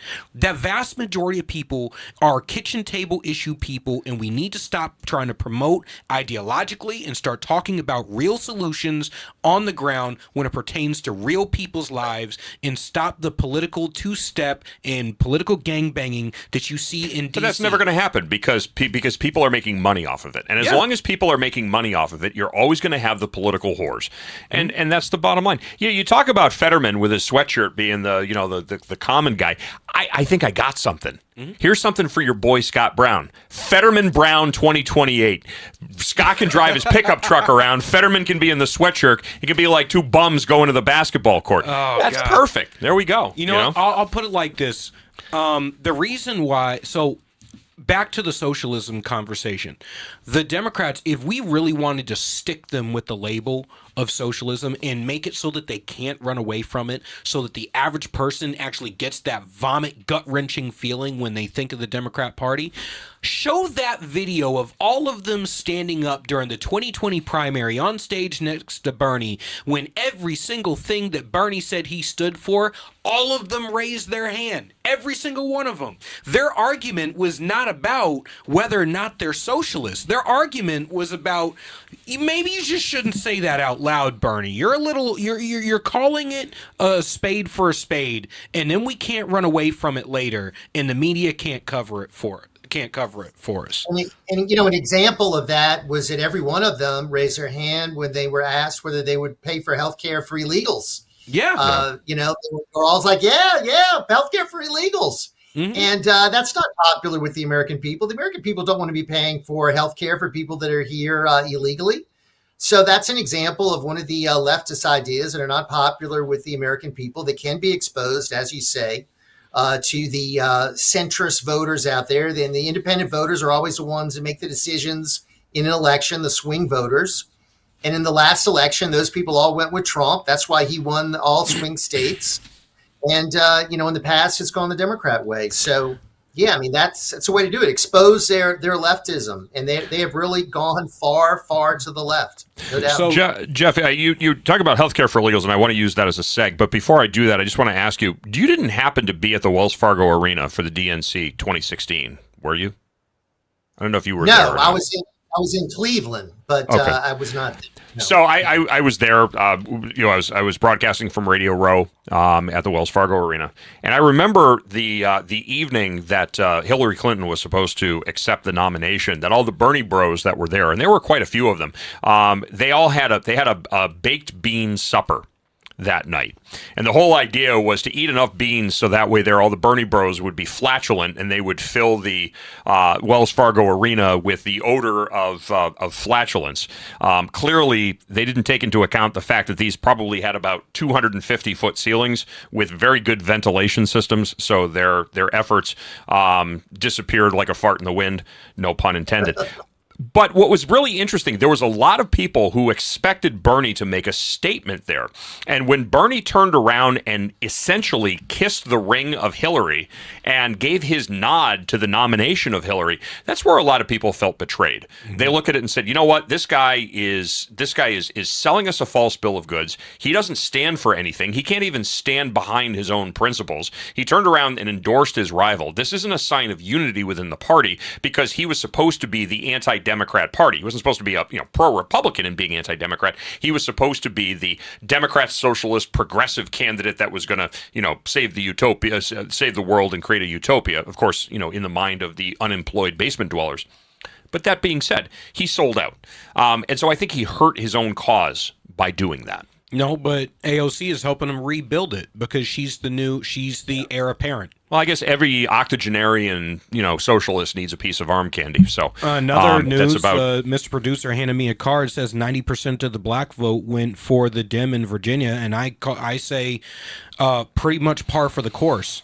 The GOP in Virginia, which a heavily black state, didn't actually go after the black vote at all to capitalize on the infrastructure or to build an infrastructure on the gains that Trump made during the 2024 election cycle. What the hell can you expect? And Winsome Sears is not going to win the black vote just because she happens to have dark skin. She's not a black American. She's Jamaican and an American immigrant who happens to have black skin, but she's not a black American. And the two are not the same. Julian, we just talked about this a little while ago. Yeah. That's because the GOP operatives are afraid to go into black communities. Yes.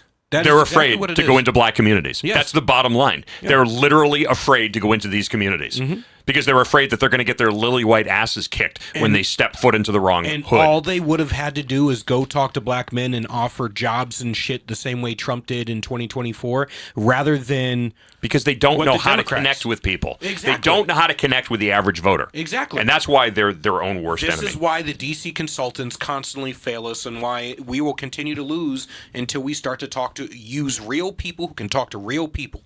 12th or 13th attempt at getting the government shutdown ended today. I think it was the 12th, correct? 35 days. Oh, I think we're on to like 14th attempt. 14th? Yeah. Okay. So I am tired of having to explain this to people. This is for the 98% of you out there that think we still live in a democracy. It takes 60 votes to pass a continuing resolution. There are 53 Republicans. Okay? Every Republican voting for it cannot get this across the finish line. That means that Democrats have to vote for this in order to reopen the government. This is not the stonewalling of the Republican Party, you stupid, dumb dunces. It's basic math. 60 needed. 53 are there. How many are left? 1, 2, 3, 4, 5, 6, 7. That's too much. That's too much for Oh my God! You've had three Democrats vote along with it, so they've lost Rand Paul. They got 3 Democrats. They got 55 votes, but they're 5 votes short. You're right; they need 60, and the other Democrats aren't playing ball. I mean, they're not working with them. So, gone are the days of bipartisanship where you could, have negotiations and come up with something. In the days of Trump, I mean, you heard what Nancy Pelosi said today. She called him the most vile creature ever. I mean, when you have that kind of mentality, you're not going to have a situation like Gingrich and Clinton or like Tip O'Neill and Ronald Reagan, where you could find some common ground and work on some bipartisan solutions. Those days are gone. They're gone. I guess Trump is the most vile creature alive, but her husband, who's having gay sex with a meth smoker and then getting hit in the head with a hammer when there's a little, closeted gay love spat that goes sideways, that's perfectly acceptable when you're a Democrat. But I digress. Every single veteran, every single military member, anybody who has ever sworn an oath to the Constitution of the United States should look at the Democrat Party, realize what they stand for. Every person who has gone through the process to emigrate to this country legally should look at the Democrat Party and say, this is who your party protects: illegal criminals. Oh, no, humans illegal. You are illegal when you violate federal immigration laws and come into this country illegally. That's a crime. You're not here legally. Therefore, you committed a crime. What? I don't understand this, Jeff. How do people continue to look at the Democrat Party and say, oh, but they're for us. They're for Americans. They're for the business owner. They're for the family. They're not. They destroy every single thing that they touch. And the leadership of the Democrat Party, all of them, Chuck Schumer has been around forever. Nancy Pelosi is really the power behind the throne in the House. Nancy Pelosi is still calling the shots. I mean, so these people are like, been there for decades, getting wealthy, taking advantage of the system. I mean, their districts are in horrible condition. They haven't delivered for their constituents. San Francisco's a hellhole where Nancy Pelosi has been representing. What has she done for her district? I'd like to ask that to the people of San Francisco, but she keeps getting reelected. Now I'm hearing she's not going to run again, and that would be a wonderful thing for America if that happens. But yeah, I mean, you make a good point. I mean, the Democrats have not delivered on any of their promises. They run all the big cities in our country, and all of our big cities are a disaster. Every big city is run by Democrats. Democrat policies are in place. They don't work. These cities are hellholes. Crime-ridden. I'm still going to lay that at the problems. I'm still everywhere. laying that at the feet of Republicans. I'm laying that at the feet of Republicans. For 40, 50 years, we have been yelling at Republicans to leave the big cities. You cannot complain about the big cities falling into despotism when you leave them. What do we always say? All it takes for evil to prevail is for good men to do nothing. Not only do we not do anything, we ran away. Well, guess what? Progressivism. I'm pointing out to you, their policies don't work. You're right. You can't point to a big city that functions well. You're I'm right. from New Orleans. We don't have one Republican in office in New Orleans. Democrats own everything. Last Republican mayor was elected 153 years ago. They own every problem. Now it's a separate issue of Republicans fighting in the urban areas for the vote there. I agree. I think Republicans should compete for every vote everywhere. Shouldn't give any ground to the Democrats. I agree, but I think a big part of the problem, Jeff, truthfully, is that people are they're tired. They're so tired, and this is not the time. This is not the time to give up the fight. But people are admittedly tired. It doesn't justify the lack of action. But I mean, we have to recognize at least what the problem is, so that we can overcome it. Jeff Crier, I want to thank you so much for joining us on the program. Ringside Politics, airing Saturdays at 12 noon nationally on Real America Voice TV Network and America Voice News. Always welcome back anytime, my friend. We'll do some after-election analysis with you very soon. Sounds good. Thank y'all for having me. Appreciate it. Thank you. Thank you for coming on. God bless. We appreciate it. All right, that is going to do it for this Tuesday night edition of Granite State Live. I want to thank our guests, Jeff Crier, Scott Walter, and, of course, Frank Chu, and all of you for tuning in.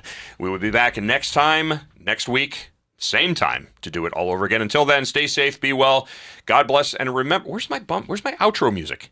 Come on, you're slacking, dude. There we go. All right. God bless. Stay safe. Be well.